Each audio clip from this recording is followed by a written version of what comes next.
मैं पता है, मैं 10 दिन से 15 दिन से बिना कुछ खाए बिना कुछ सोचे समझे, मैं सोनू सूद सर का बहुत बड़ा फैन हूँ। बिना कुछ सोचे समझे मैंने सोनू सूद सर की आवाज़ की एक्टिंग करी, आवाज़ की प्रैक्टिस करी, मैंने आवाज़ निकालने की कोशिश करी, मैंने परफॉर्मेंस की तैयारी करी।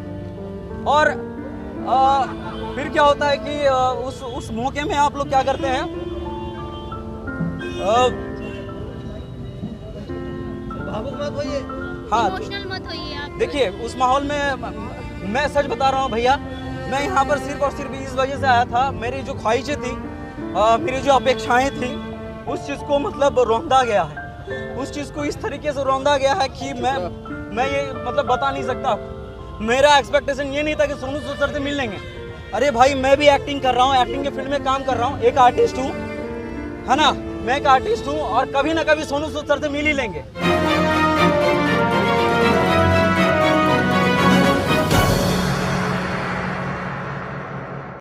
चलिए सर, भैया सबसे पहला क्वेश्चन आपसे रहेगा, जिस तरह से मनीष कश्यप सन ऑफ बिहार है, आपको भी फन ऑफ बिहार बोला जाता है, उसके बाद भी आपको कल सोनू सूद के फंक्शन में नहीं देखा गया, ऐसा क्यों?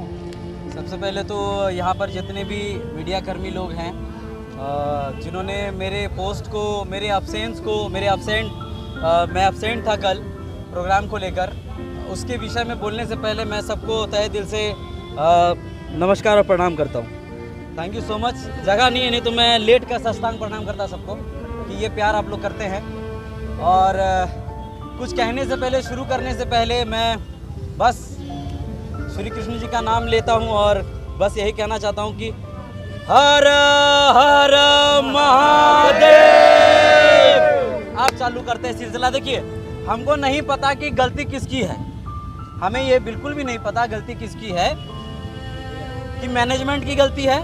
चलिए एक पल के लिए हम मान लेते हैं मैनेजमेंट की गलती है, ठीक है, लेकिन फिर कुछ पल के लिए हमें ये लगता है कि मैनेजमेंट की गलती कैसे हो सकती है, जबकि मुझे सामने से कॉल आया सोनू भैया का, सॉरी क्या नाम है हमारे, मनीष भैया का, ठीक है, मनीष भैया का कॉल आया। और मनीष भैया के कॉल आने के बाद सबसे पहले 2-3 हफ्ते के पहले उनका कॉल आया कि आदर्श, देखिए क्या है कि वो भी हमें मानते हैं, प्यार करते हैं, और उनका प्यार हम बड़े भाई के तौर पर उनको मानकर हम एक छोटे भाई के तौर पर उनको जो है बात को सुने। उन्होंने कहा हमें कि आदर्श प्रोग्राम हो रहा है 21 को और 22 को बापू घर सभागार में, तो सोनू सूद जी आने वाले हैं, तो वहाँ पर सोनू सूद जी आपको सम्मानित करेंगे, आपको उस प्रोग्राम में रहना है, 21 तारीख को आपको रहना है। तो हमने बोला जी भैया बिल्कुल। तो कैसे जाना आना कैसे क्या है आप हमको बता दीजिए, क्या करना है नहीं करना है, वो सब के लिए टेंशन नहीं लेना है, सब कुछ सही हो जाएगा, सब कुछ सही है। इतना जान लीजिए आदर्श कि ये प्रोग्राम अपना है, अपना मतलब अपना। तो कहने का मतलब ये है, ठीक है कहने का मतलब ये है कि जब उन्होंने कहा कि अपना मतलब अपना, तो क्योंकि चूंकि ये बिहार से है, बिहार का प्रोग्राम है, तो आदर्श अपने कंधे पर और दिल पर, जुबान पर ना बिहार को लेकर ही चल रहा है। मेरे हर एक वीडियो के लास्ट में बिहार और भागलपुर का जिक्र होता ही होता है। आप मेरे एक भी वीडियो को उठाकर देख लीजिए, मैं जब से वीडियो बना रहा हूँ बचपन से लेकर अब तक, और आगे भी बनाऊंगा तो बिहार का जिक्र करूंगा ही करूंगा, और उन तमाम लोगों का जिक्र करूंगा जो मेरे साथ मेरे दुखी वाले घड़ी पे खड़े हैं और हमेशा खड़े रहते हैं। तो मैंने उनको क्यों से चाह तक नहीं किया, मैंने उनके बात पर अमल किया। मैंने बोला ठीक है भैया, ठीक है। मैंने ये तक नहीं बोला कि हमको कितना पैसा मिलेगा, हमको जाने आने का किराया क्या है, पेट्रोल का खर्चा क्या है, मैंने ये सब बिल्कुल भी नहीं पूछा भैया। और हमें 1 रुपया तक भी नहीं मिला है कि कैसे करके क्या कहता आना जाना है, कैसे करके क्या है, मैंने खुद से ही, वो सब खैर बात की बात है। लेकिन फिर क्या होता है कि जब मैं यहाँ पर आता हूँ तो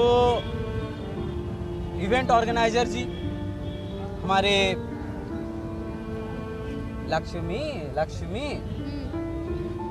उनका जो है कॉल आता है, और कॉल तब आता है जब मैं करता हूँ। अरे मैं प्रोग्राम में आ रहा हूँ एज अ चीफ गेस्ट, मेरे को आप बुला रहे हैं, गेस्ट अपीयरेंस बुला रहे हैं, ठीक है, और आप बुलाने के बाद क्या होता है कि आप लोग गायब हो जाते हैं, ठीक है। मैं खुद कॉल करूँगा कि बोलिए भैया हम कितना बजे प्रोग्राम में आवे हैं, हाँ दीदी अब आवे हैं प्रोग्राम में, ओ मतलब कोई वैल्यू नहीं है।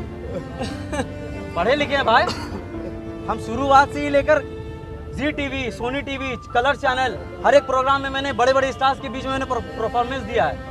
उन लोगों को जब पता है कि क्या वैल्यू है इस शख्सियत की जो बिहार से आया हुआ है। और मैं आपको ये बता देना चाहता हूँ कि ये जो प्रेस कॉन्फ्रेंस मैंने इसलिए किया है और इसलिए नहीं किया है कि मुझे बुरा लगा। मैं बस इसके माध्यम से यही कहना चाहता हूँ कि आने वाले कल मेरे से भी बहुत सारे ऐसे कलाकार होंगे, छोटे बड़े कलाकार होंगे जिनको ये चीज़ फेस ना करना पड़े। क्योंकि वो क्या होता है, मैं पता है, मैं 10 दिन से 15 दिन से बिना कुछ खाए बिना कुछ सोचे समझे, मैं सोनू सूद सर का बहुत बड़ा फ़ैन हूँ, बिना कुछ सोचे समझे मैंने सोनू सूद सर की आवाज़ की एक्टिंग करी, आवाज़ की प्रैक्टिस करी, मैंने आवाज़ निकालने की कोशिश करी, मैंने परफॉर्मेंस की तैयारी करी। और फिर क्या होता है कि उस मौके में आप लोग क्या करते हैं, भावुक मत होइए, हाँ इमोशनल मत होइए आप। देखिए उस माहौल में मैं सच बता रहा हूँ भैया, मैं यहाँ पर सिर्फ और सिर्फ इस वजह से आया था, मेरी जो ख्वाहिशें थी, मेरी जो अपेक्षाएं थी, उस चीज़ को मतलब रौंदा गया है, उस चीज़ को इस तरीके से रौंदा गया है कि मैं ये मतलब बता नहीं सकता। मेरा एक्सपेक्टेशन ये नहीं था कि सोनू सूद सर से मिल लेंगे। अरे भाई मैं भी एक्टिंग कर रहा हूँ, एक्टिंग के फील्ड में काम कर रहा हूँ, एक आर्टिस्ट हूँ, है ना, मैं एक आर्टिस्ट हूँ और कभी ना कभी सोनू सूद सर से मिल ही लेंगे। आने वाले कल भगवान का और आप लोगों का सपोर्ट रहा था, हम उनके साथ एक स्टेज शेयर करेंगे, उनके साथ मूवी करेंगे। हाँ हमें क्या ये साथ में लेकिन मेरी क्या लालच थी भैया, आप लोग को बताते हैं, हम मन में कभी भी खलीस नहीं रखे। हमको मनीष भैया ने बोला कि तुम आ जाना, मैंने उनकी बात में आकर मैं यहाँ तक आया। आने के बाद मैंने उन्हें मैसेज किया कि भैया मैं आ गया हूँ, मैसेज का कोई रिप्लाई नहीं आया। फिर जो इवेंट ऑर्गेनाइजर थी उनको मैंने एडजस्ट भी किया, ऐसा होटल दिया जा रहा था जहाँ पर मतलब मनीष भैया नहीं रहते, हम फिर भी एडजस्ट करके उन लोगों ने एडजस्ट किया मेरे लिए। इसके लिए थैंकफुल है कि एक रात का पनाह हमको मिला है, इसके लिए हम शुक्रगुजार हैं कि हमको एक रात का पनाह इवेंट ऑर्गेनाइजर वाले लोगों ने दिया। लेकिन उसके बाद दिन भर कोई खोज खबर नहीं है कि आदर्श ने खाया, आदर्श के साथ जो टीम आई है उसने खाया है पिया, कुछ भी नहीं। और मेरे को बस मैंने खुद कॉल किया सुबह कि मैम मेरे को बता दीजिए मेरे को कितने बजे आना है। उन्होंने बोला कि 5:30 बजे का स्लॉट है, आपको भेज देते हैं। उन्होंने स्लॉट तक कुछ नहीं भेजा। और आपको मैं बता दूं कि ना मनीष भैया का कॉल आया, ना मेरे मैसेज का रिप्लाई आया, कुछ भी नहीं आया। आपको मनीष से कैसे बुलाया था कि इवेंट मैनेजर? हमें मनीष भैया नहीं बुलाया था और उनके प्यार से बड़ा भैया पर्सनली उन्होंने फ़ोन करके मुझे इनवाइट किया। देखिए भैया मैं बस इतना कहना चाहता हूँ कि वो बुरे नहीं हैं, मैं किसी को गलत ठहरा नहीं रहा, लेकिन मेरे साथ जो हुआ वो नहीं होना चाहिए था। एक कलाकार जो होता है ना, मैं बहुत एक्सपेक्टेशन था कि 55,000 की भीड़ में मैं सबको बिहार वासियों का साथ है और बिहार वासियों को मैं जाकर प्रणाम करूंगा। और जो मैंने परफॉर्मेंस की तैयारी करी थी मुझे वो सिर्फ दिखाना था। मुझे सोनू सूद सर से मिलने का कोई लालच नहीं है, कोई भी लालच नहीं था। मेरे को बस यही लालच था कि लोगों से मिलूंगा, लोगों की गड़गड़ाहट ताली की गूंज मेरे कान में गूंजेंगी और वही मैं सुनूंगा। और उनकी जो आवाज़ की प्रैक्टिस मैंने करी है तो मैं उनके सामने करूंगा। मैं किसी को बुरा भला नहीं कह रहा, एटलीस्ट मेरे कॉल का रिप्लाई तो कर देते, एटलीस्ट मेरे मैसेज का जवाब तो दे देते। अच्छा अभी 55 लाख बात बताइए कि इसके बाद जब वो चले गए, इसके बाद बहुत सारा ऐसा पोस्ट है जिसमें बताया जा रहा है कि आप कल नहीं आए, उसके बाद उनका कोई रिप्लाई आया है कि नहीं आया है? हाँ ये जो आपने पूछा, आप हमें ये बता दीजिए, मुझे ये नहीं पता इस चीज़ के पीछे क्या राज है, क्या राजनीतिक है, हमको ये बिल्कुल भी नहीं पता है। एक होता है कि चलिए आप बिजी हैं, मनीष भैया चलिए आप बिजी हैं, लेकिन आपका जो टीम है उससे तो कॉल करवा दीजिए कि आदर्श कहाँ है, खाया पिया कुछ नहीं। शुरुआत से लेके सिर्फ एक ही कॉल आया था मेरे पास रिकॉर्डिंग से भैया, शुरुआत से लेके मेरे को एक भी कॉल नहीं आया, ना रिप्लाई हुआ। और जब प्रोग्राम वगैरह ख़त्म हो गया, सूत उठ के उस प्रोग्राम के ख़त्म होने के बाद अगले दिन आज के सुबह 8 बजे उनका कॉल आता है, बोलते हैं कि कहाँ हो, आधे घंटे में आओ, तुमको सोनू सूद से मिलवा देते हैं। ऐसे कैसे, मतलब जब यहाँ पे प्रोग्राम था तब नहीं मिलवाया आपको? हम एक बात बताना चाहेंगे, आप एक बात सुनिए मेरा, हम एक बात बताना चाहेंगे। इस प्रैक्टिस के लिए भैया 15 दिन से रेडी हो रहे थे, लेकिन मनीष भैया को बहुत प्यार करते थे हम सब। अब इस लेवल से हमको लगता है कि इसको अनसब्सक्राइब हमको करना पड़ेगा। हम सब्सक्राइब करके रखे थे, हम इतना हमको ऐसा लगेगा आपके साथ कितना लोग है साथ में, भैया कभी रोते नहीं है, भैया कभी रोते नहीं कितना है, लोग आया साथ आदमी है रोते नहीं है।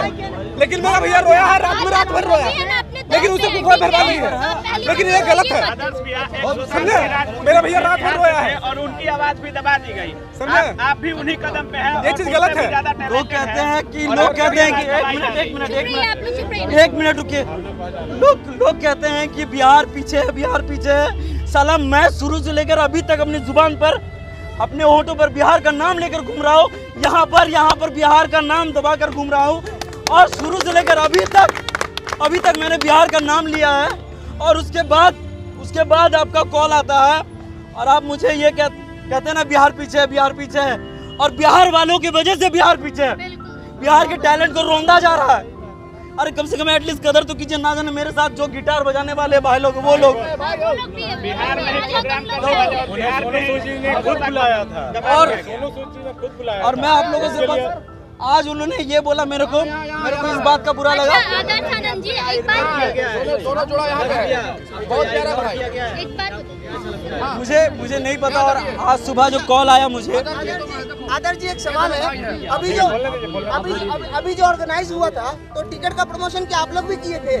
देखिए मुझे तो पता था कि मैंने टिकट के बारे में, हाँ बिल्कुल मुझे बताया गया था कि आदर्श तुमको एक वीडियो बनाना है। और वो मैम भी परेशान थी, जो ऑर्गेनाइजर है, इवेंट ऑर्गेनाइजर, वो भी परेशान थी कि टिकट के लिए लोग सवाल उठा रहे हैं। मुझे कॉल आया कि आदर्श लोग सवाल कर रहे हैं कि सोनू सूद और मनीष भैया लोग तो बिहार को सपोर्ट करते हैं, तो टिकट कहाँ से आ रहा, टिकट का मामला कहाँ से। तो फिर उसके बाद मैंने फिर सोचा कि ये वाकई में सही बात है, आए होंगे जरूर कुछ ना कुछ तो चार्ज किए होंगे। लोग तो मूर्ख नहीं है और हम भी तो मूर्ख नहीं है। लेकिन मैंने फिर भी गुजारिश करी लोगों से कि जब आप पिक्चर देखने जा सकते हैं तो सोनू सर हम उनके फैन हैं, उनको हम कुछ नहीं बोल रहे हैं। सब लोग उन्हीं का और हम बस यही कह रहे हैं कि